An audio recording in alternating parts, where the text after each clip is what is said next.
السلام علیکم کسان دوستو، بنیامین شوکت ایک نئے پروگرام کے ساتھ حاضر ہے۔ بجٹ آ چکا ہے جی۔ مصطفیٰ شجاع الرحمان صاحب نے پنجاب کا بجٹ پیش کیا ہے اور بی بی مریم صاحبہ کا ایز چیف منسٹر یہ پہلا بجٹ ہے جس سے کسانوں کو بہت امیدیں تھی۔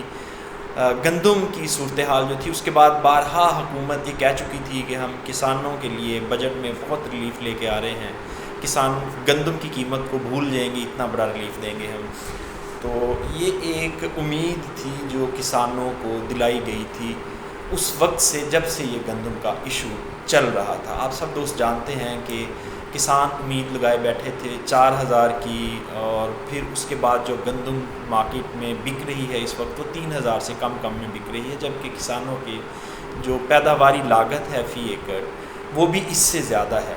یعنی اگر زمین کا رینٹ اس میں ڈالیں تو وہ 3500 روپے فی من کے حساب سے کسان کو اپنے گھر میں یہ ریٹ پڑتا ہے ایک من پیدا کرنے کا، جو 3000 سے نیچے بک رہی ہے، یعنی سراسر نقصان ہے۔ تو یہ نقصان کا جو ازالہ کرنا تھا، یہ حکومت نے کسانوں کو کافی امیدیں دلائی تھی کہ بجٹ میں ہم اس کا ازالہ کریں گے۔ بجٹ میں کیا ازالہ ہوا ہے یہ میں آپ کو آج بتانے جا رہا ہوں۔ 75 ارب روپے کے بلا سود قرضے آپ کو فراہم کیے جائیں گے کسان کارڈ کے ذریعے۔ اگر آپ نے کسان کارڈ نہیں بنوایا تو فوری طور پہ کسان کارڈ ضرور بنوا لیں، کیونکہ حکومت کے پلان کے مطابق آگے جتنے بھی انسینٹیوز ملیں گے کسانوں کو وہ کسان کارڈ کے ذریعے ہی ملیں گے۔ اچھا، 75 ارب روپے پنجاب کے کسانوں کو بلا سود قرضے ملیں گے۔ اس سے پہلے جو زرعی ترقیاتی بینک تھا اس کا سب سے کم مارک اپ ریٹ ہوتا تھا، لیکن وہ بھی ڈبل ڈیجٹ میں ہی تھا۔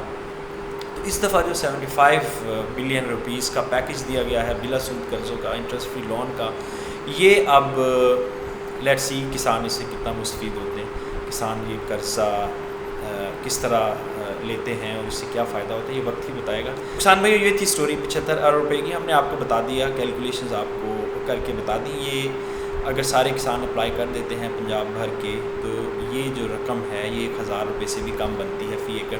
تو اس وقت جو پیداواری لاگت ہے فی ایکڑ، کوئی بھی فصل آپ لگا لیں، اس میں جب ہم لیز، بجلی کا بل، کھادیں اور اس کے علاوہ زرعی ادویات، یہ ساری چیزیں جب ہم ایڈ کرتے ہیں تو کوئی بھی فصل ہو اس کی پیداواری لاگت جو ہے وہ کسی صورت بھی 60 سے 70 ہزار روپے سے کم نہیں آتی۔ اس اگر 60-70 ہزار میں سے اگر 1000 حکومت کی طرف سے آ گیا تو یہ اونٹ کے منہ میں زیرے کے برابر ہے، کسان کو اس سے کوئی فرق نہیں پڑے گا۔ دوسری جو اہم چیز اس بجٹ میں دی گئی ہے کسانوں کے لیے وہ 9 ارب روپے کا ایک پروجیکٹ ہے جس میں سولرائزیشن شامل ہے، یعنی جو ٹیوب ویل ہیں ان کو سولرز پہ منتقل کیا جائے گا۔ اور ٹو مائی سرپرائز، یعنی میں یہ بڑا دیکھ کے سن کے حیران ہوا ہوں کہ صرف 7000 ٹیوب ویل ہیں جن کو اس پروجیکٹ کے تحت منتقل کیا جائے گا سولر کے اوپر، یعنی بجلی سے چلنے والی صرف 7000 ٹیوب ویل کو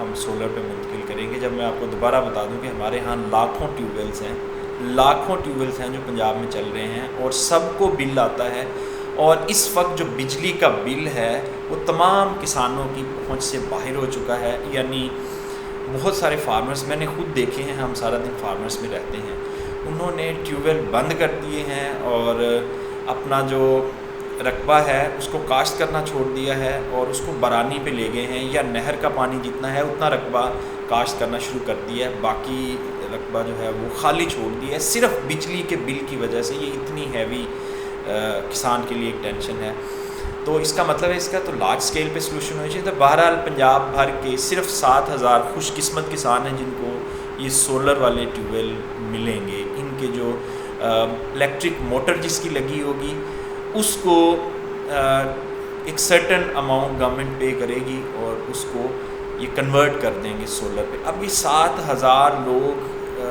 کون سے خوش قسمت لوگ ہیں یہ وقت ہی بتائے گا، سلیکشن کرائیٹیریا کیا ہے یہ بھی وقت بتائے گا، اور اس کی ایگزیکیوشن کا طریقہ کار کیا ہے یہ بھی وقت ہی بتائے گا۔ بہرحال پنجاب بھر کے جو کسان ہیں، کروڑوں کسان، اس میں سے جو 7000 کسان ہیں ان کے جو ٹیوب ویل ہیں وہ سولر پہ منتقل کیے جائیں گے۔ اور یہ سولر کے ٹیوب ویل گورنمنٹ لگا کے نہیں دے رہی، میں آپ کو کلیئر کر دوں، آپ کے جو پہلے سے ٹیوب ویل لگے ہوئے ہیں، موٹر لگی ہوئی ہے، اس میں گورنمنٹ نے آپ کو فیسیلیٹیٹ کرنا ہے سولر پلیٹس لگانے کے، ٹھیک ہے جی۔ تو یہ ٹوٹل 7000 کسان ہے۔ دوسرا سیگمنٹ یہ تھا۔ تیسرا سیگمنٹ جو ہے وہ گرین ٹریکٹر اسکیم ہے جی، اور اس میں بھی گورنمنٹ سبسڈی دی گئی. پچھلے دنوں ایک اجلاس ہوا تھا، اس میں یہ فیصلہ کیا گیا تھا کہ 50% تک جو سبسڈی ہے وہ گورنمنٹ سے ملے گی. یہ بڑا اچھا انیشیٹو ہے. میکنائزیشن جو ہے ایگریکلچر میں بہت ضروری ہے. جب تک آپ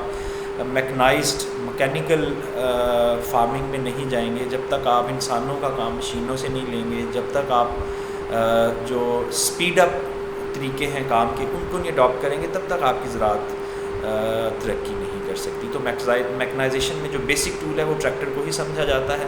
بہرحال یہ بڑا پرانا کانسیپٹ ہے کہ خالی ٹریکٹر میکنائزیشن کرتا ہے. اب تو دنیا میں پریسیجن ایگریکلچر آ چکی ہے. اب تو دنیا میں پلوئنگ کے بغیر زراعت جو ہے وہ بڑا زور پکڑ رہی ہے. ریجنریٹو ایگریکلچر میں بڑا کام ہو رہا ہے.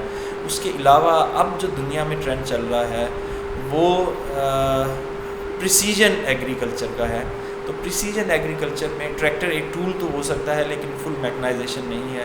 بہرحال ہمارے چونکہ ابھی کسان اس لیول پہ پہنچے نہیں ہیں، ادارے اس لیول پہ پہنچے نہیں ہیں، تو یہ میں آپ کو انٹرنیشنل ورلڈ کی بات بتا رہا ہوں. چونکہ میں نے مختلف ممالک میں زراعت کو فزیکلی جا کے انسپیکشن کی ہوئی ہے، دیکھا ہوا ہے، لرن کیا ہوا ہے. تو دنیا میں تو اب یہ پریسیجن ایگریکلچر چل رہی ہے. یہ جو ہمارے ہاں ٹریڈیشنل زراعت ہے وہ اب ختم ہو چکی ہے. ٹریکٹر بھی انفیکٹ اب کے دور میں ٹریڈیشنل زراعت میں آتا ہے. وہ جو پہلے بیل کے ساتھ زراعت کرنی ہوتی تھی، پہلے وہ ٹریڈیشنل تھا، آج سے 30 سال پہلے، 20 سال پہلے. لیکن اب جو ٹریڈیشنل ہے وہ ٹریکٹر ٹریڈیشنل میں آ چکا ہے. اس کے بعد بڑی ایڈوانسمنٹ آ چکی ہے. اب تو آرٹیفیشل انٹیلیجنس بیسڈ زراعت ہو رہی ہے دنیا میں جناب والی، یعنی کمپیوٹرائزڈ زراعت ہو چکی ہے. اور جو ڈیوائسیز ہیں وہ خود چیک کرتی ہیں کہ کس پودے میں کس کھاد کی کمی ہے، اور وہ نینو فرٹیلائزر مینجمنٹ بیسس پہ اس پودے کو وہ والی کھاد ڈال رہے ہوتے ہیں. یہ ڈرون جو اڑتے ہیں میں ان کی بات کر رہا ہوں، وہ خود ڈیٹیکٹ کرتے ہیں کہ NPK ہے یا مائکرو نیوٹرینٹس یا میکرو نیوٹرینٹس، کس اجزاء کی کس پودے کو کمی ہے، اور ان کے پاس اسی طرح کی فارمولیشن ہے، وہ اس پہ اسپرے کرتے جاتے ہیں. تو اب یہ مینجمنٹ آ چکی ہے AI بیسڈ ایگریکلچر. لیکن پاکستان میں خیر ابھی شاید ہم جو کہتے ہیں 40-50 سال پیچھے ہیں ہم زراعت میں، تو وہ اسی لیے کہتے ہیں کہ ہمارے ہاں یہ چیزیں آنے میں ابھی وقت لگے گا، ابھی تو ہم ٹریکٹر نہیں پورے کر سکے. تو جناب گرین ٹریکٹر کے لیے 30 ارب روپے کا پیکیج دیا گیا ہے.